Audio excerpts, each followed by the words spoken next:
I am a bit of a productivity nerd. I like to get things done, but without a plan to guide me, I can easily get overwhelmed. The projects get out of control, and I get this niggling feeling that I'm going to miss something that needs to be done. And the gnats. Oh, the gnats. Gnats are what I call those easy tasks that gather into a swarm and become stressful, not because any one is challenging, but because there are so many of them. The first quarter of the year is nearly gone. So before the second quarter starts, I want to do a quarterly reset. So let's do a writing reset together and make next quarter more productive.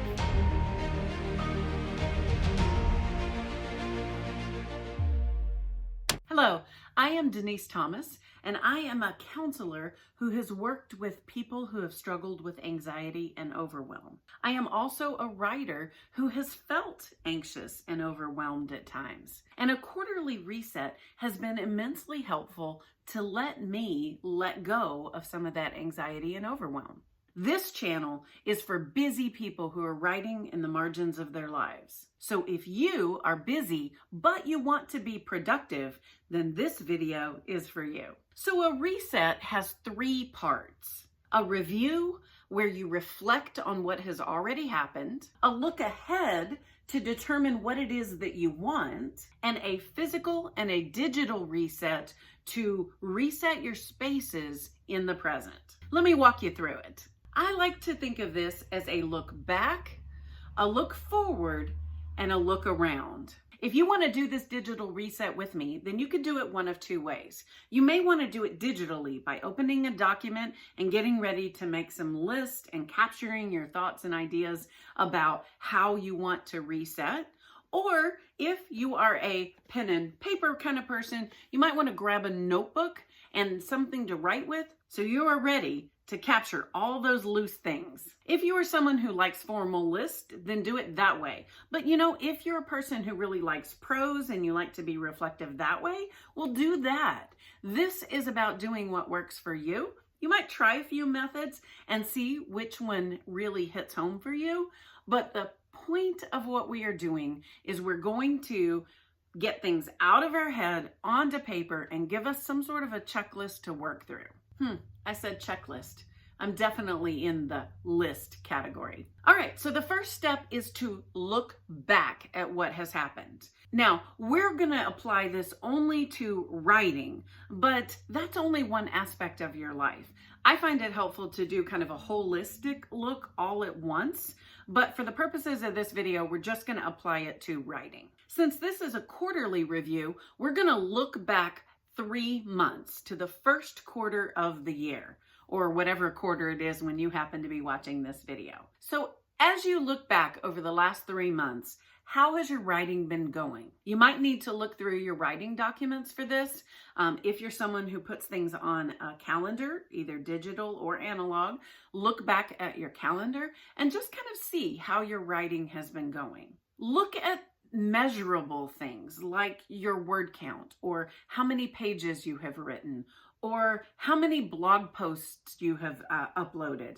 Anything that is quantifiable that you can measure, those are good things to look at right here to assess how your writing has been going. You also want to list what you have been writing and how you feel about it. I mean, is this project that you are working on something that you're feeling really excited about? Is it something that has been up and down over the last quarter?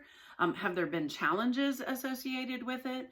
Have there been things that you have overcome as you have been writing it? Anything like that. Just reflect on how you feel about what you have been writing. You also want to include any accomplishments or milestones that you have hit in the last 3 months. Our memories are short and we often forget them, but as you look back over 3 months, maybe you finished that draft. Maybe you finished an editing project. Maybe you fully brainstormed and got your novel started. Whatever it is, what are the milestones that you have hit? What have you accomplished related to writing in the last 3 months? Maybe you've gotten some noteworthy feedback. Or maybe you've tried some new things in your writing. Reflect on how that has all gone. Now, this is not an opportunity to criticize yourself. You are not looking for, oh, this is wrong, and oh, this is wrong, and this needs to be fixed. This is about just reviewing what is. The good, the bad, the frustrating, the freeing. This is an overview of how it has gone, because day to day, it changes. This is a section that I like to write in narrative form. I like to be able to just kind of free write how things are going, but when it comes to like accomplishments or noteworthy milestones or specific objectives that I have hit, anything quantifiable, I tend to put those in bulleted list. But you do what works for you in this. The purpose of this is to reflect on the last quarter. Next, we're going to look ahead. If you are someone who likes setting goals, this is the time. But whether you set goals, create intentions, or just loosely set an idea of what maybe you would like to be, it's important to have some sort of a roadmap for the future so that you know what you're heading towards, so that you know what you would like to head towards. Write a few things that you would like to check off as done in the next quarter. It's only 3 months. This is not the whole year. This is not looking ahead to the next 10 years of your life, just in the next 3 months. You want these to be manageable and realistic for a 90-day time frame. And I will say that you could draft a manuscript in 100 days, which is a little bit longer than a quarter. So maybe that'll be one of your goals or intentions. Maybe you want to write for 90 days straight without missing a day. Maybe you want to edit a manuscript. The important thing here is to capture what you hope will happen in the next 3 months related to your writing. Okay, so that may take longer than it took me to tell you about it, but once you've done a review of what has already happened and you've looked ahead to what you want to happen, now it's time to look around at your actual space right now. Personally, I like to tie up loose ends and finish things, and this gives me a really good opportunity. In fact, every quarter has 13 weeks, and I tend to like to be productive for 12 of them and spend that 13th week listing out all the things that I haven't finished that I hoped I would, and I call it a catch up and clean up week. And it's really just that. It's just a week dedicated towards cleaning up the loose ends. This is also a really good time to declutter your writing space. So maybe your desk has gotten messy, or maybe you want to just kind of reorganize it and try a new setup on your desk. This is a good time to clear your desktop. Actually pull out the cleaning products and wipe them down. This is also a good time to get into your digital files. So go in and look at your writing files. Maybe if you're someone who just kind of puts everything on your desktop, this is a good time to actually put them in digital files and put them in a writing folder. However it is that you like to organize, go ahead and organize your digital files as well. If you like to use mood boards, or you have had a playlist that you've used, this is also a good time to revamp those. Go back, review them, revisit them, maybe change them up a little bit. That can be part of your reset. And my favorite part and my most dreaded part of my reset is what I call swatting the gnats.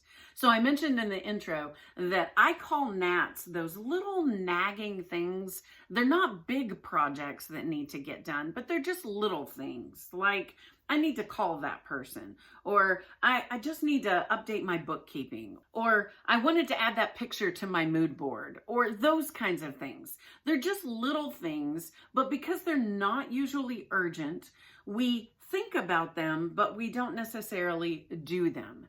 And so what happens is they start to accumulate. That's why I call them gnats, because as they accumulate, they're like a swarm. And if you've ever walked into a swarm of gnats, they don't hurt you. They're not dangerous, but they're so annoying. That's what gnat tasks are for me. So I like to just list them all out, all those things that are taking up brain space of, oh, I need to do that. Oh, I wish I'd done that. Make a big list and then spend an hour swatting gnats. So here's one way to look at your reset of your spaces. What would you do if you were creating a space for another writer? Often we will do things and we will make it nicer for someone else than we will for ourselves.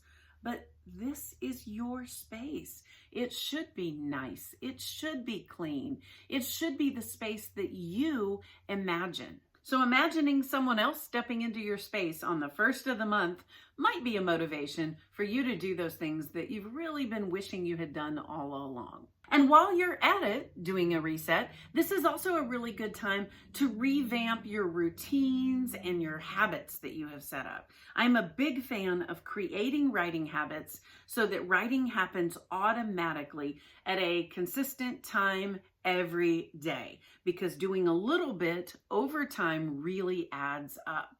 But sometimes our schedules change, and so our habits change. Our routines may change. Or maybe you've been doing something that worked in the past, but it's not working as well now, and you've been thinking, I wish I could change it up. This is your opportunity. You have the time and the space now to really think about how you want those habits and those routines to go in the future.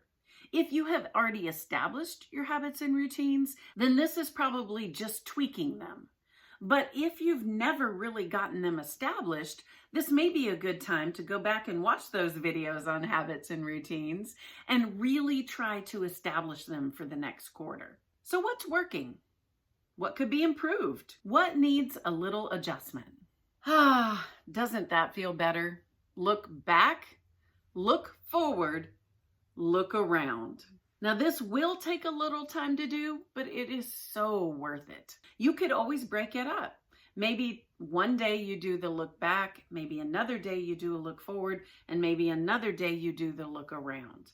But whatever you do, I highly encourage you to do that catch up and cleanup list so that you can finish all of those gnats and those undone things, and you can start the next quarter with a fresh start. So what are you doing for your reset? Do you prefer the look back or the look forward or the look around? Let me know in the comments. I am definitely in the look forward camp. That is one of my favorite parts. But I will say that the look around and resetting my physical spaces is what gives me the most calm and peace. This is so much fun. I love doing this and I found it extremely helpful. So let's be productive writers together.